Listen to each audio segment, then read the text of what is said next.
Ô meus irmãos, paz do Senhor Jesus, apareceu aqui novamente.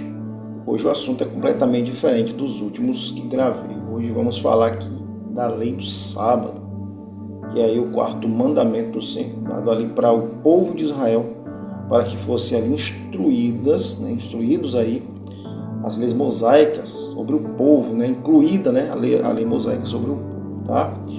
O povo precisava aí de disciplina, por isso Moisés aí instituiu leis para o povo, tomando como princípio os mandamentos escritos ali em tábuas de pedra, ok, meus queridos?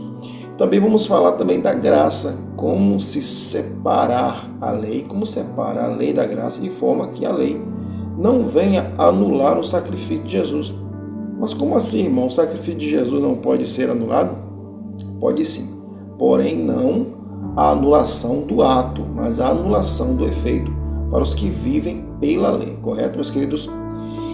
Já que o assunto aqui é o sábado, como interpretar aí corretamente a doutrina aí da guarda do sábado, Tem muitos aí por aí cheios de instrução, tá? Puxando aí a sardinha para suas próprias convicções, tá?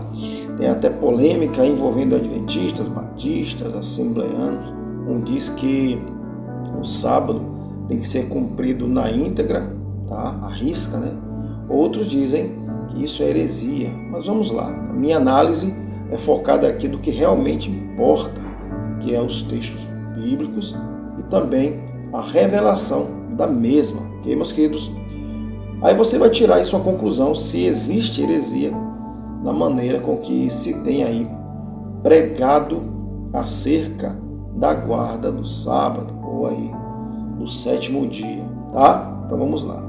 Partindo do princípio, no livro de Gênesis, ali no capítulo 2, do versículo 2 ao 3, vai dizer o seguinte: que já havendo Deus terminado a sua obra, no sétimo dia ele descansou.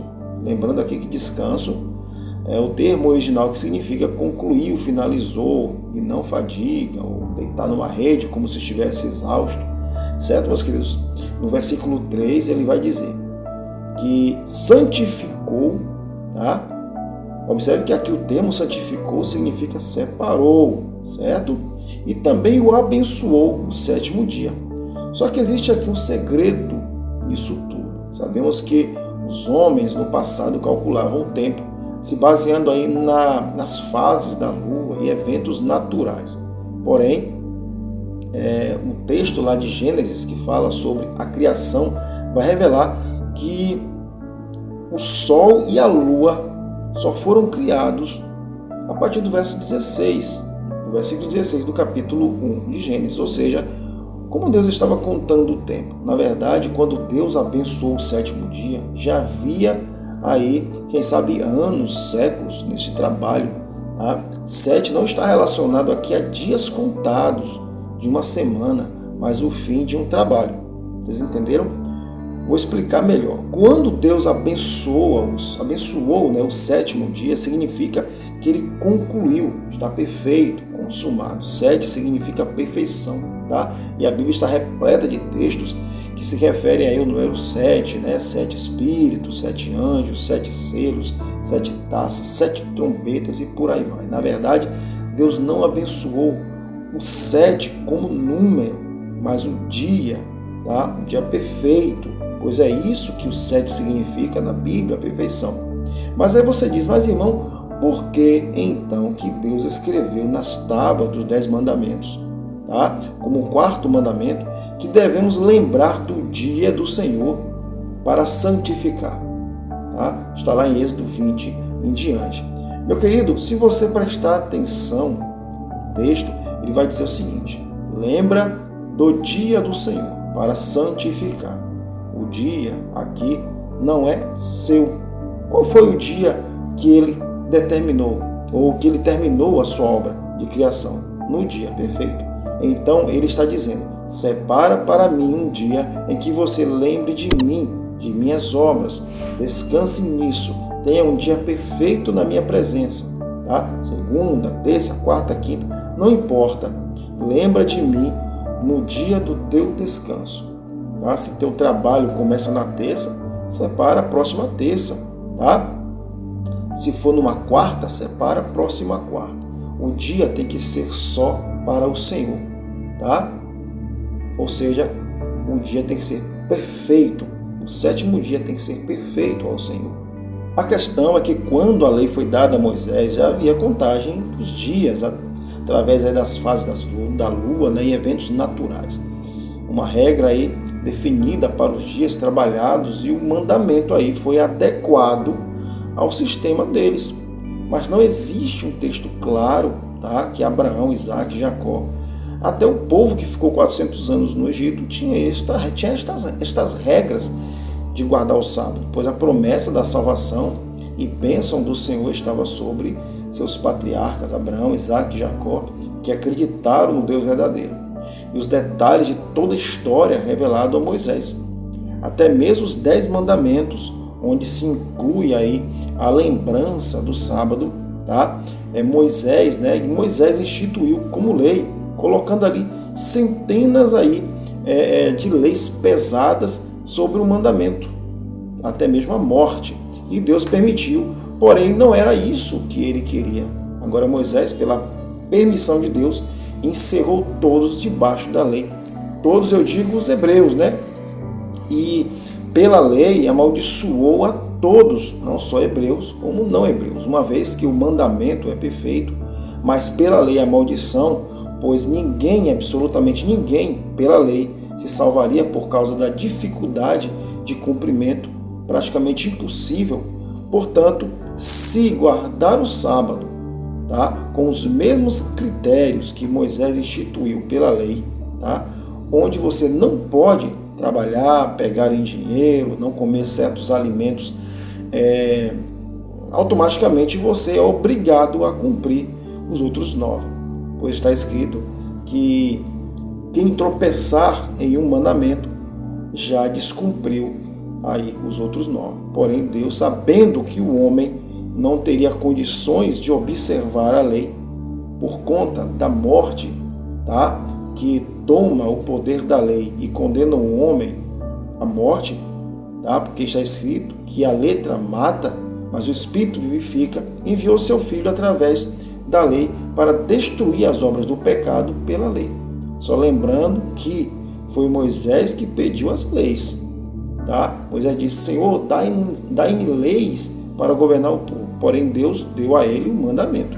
Foi Moisés quem colocou a sentença, ou seja, a morte. Quem adulterar morre, quem falso testemunho, quem desonrar pai e mãe, a sentença era a morte. Então, meus queridos, quando Jesus entra no templo e diz que ele é o cumprimento da lei e os profetas, a lei era, no Antigo Testamento, algo que impedia as pessoas de fazer o mal, enquanto os profetas, na verdade, eram algo que impulsionava as pessoas a fazer aí, a praticar o bem através ali do anúncio das promessas futuras.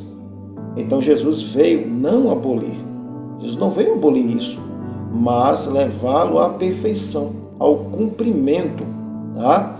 E como o tema está relacionado à observação do sábado, neste caso, Jesus é o próprio sábado, tá? E o Espírito Santo é o selo desta nova lei aperfeiçoada, pois o mandamento que dantes foi escrito sobre pedras, agora em Cristo é escrito nos corações dos homens, tá? Então, meus queridos, aí está o perigo de se observar não só o sábado, mas qualquer mandamento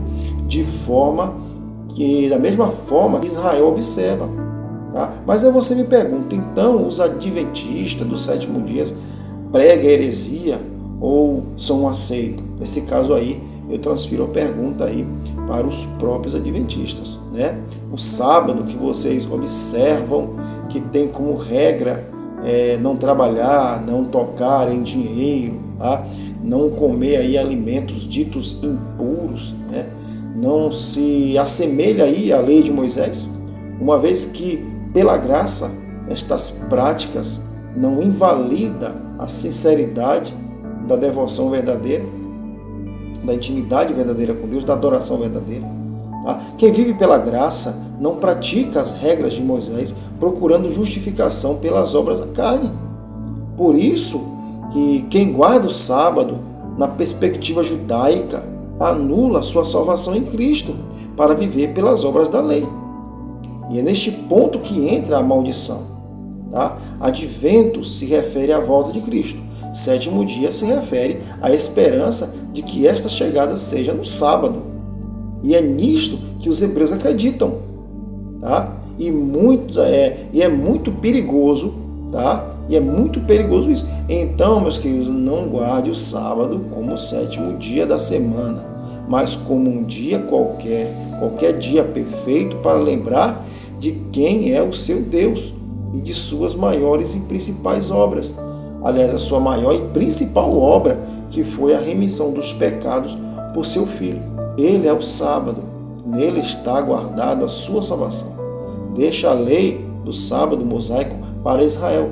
Eles não reconheceram o Filho de Deus e até hoje guardam o sábado na esperança da sua vinda, quando na verdade ele já voltou. Tá, meus queridos? Então Deus abençoe vocês, tá? Se inscrevam no canal. Até o próximo vídeo, tá bom? Não se esqueça, guardar o sábado na perspectiva aí dos israelitas, do povo hebreu, significa cumprir a lei.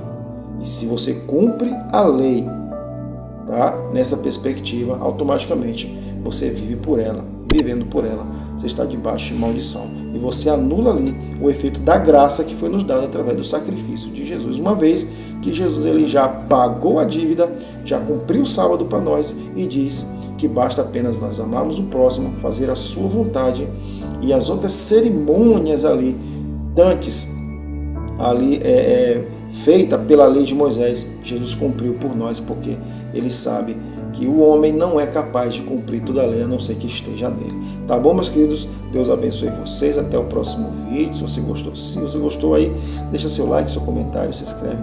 Tá bom? Tchau. Deus abençoe vocês.